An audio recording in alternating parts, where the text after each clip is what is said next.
Ada buku yang langsung bikin jatuh cinta di halaman pertama. Tapi ada juga yang baru bikin nagih di tengah-tengah cerita. Nah, Luca Toni.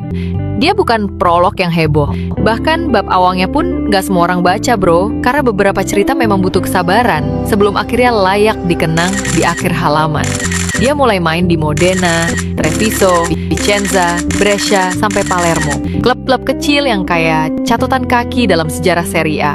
Tapi dia terus nulis, pelan namun konsisten. Dan akhirnya di bab ke-27 dalam hidupnya, Toni tiba-tiba meledak bareng Fiorentina. Cetak 31 gol dalam semusim dan jadi top scorer Serie A. Dan lo tahu apa yang lebih gokil?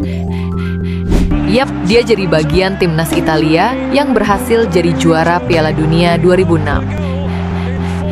Dia bukan cameo, bukan figuran, dia penyerang utama yang bawa pulang trofi Piala Dunia ke Roma. Setelah jadi juara dunia, Toni nggak langsung jadi bintang besar yang mulus jalannya. Dia pindah ke Bayern Munich, klub besar di negeri orang. Dan di usia yang banyak bilang, udah lewat masa emas. Toni malah kayak ombak yang datang terlambat, gak kalah deras dan malah lebih menghempas. Musim debutnya di Bayern Munich, dia cetak 24 gol di Bundesliga dan jadi top skor. Wah gila, sekali datang langsung bikin gebrakan.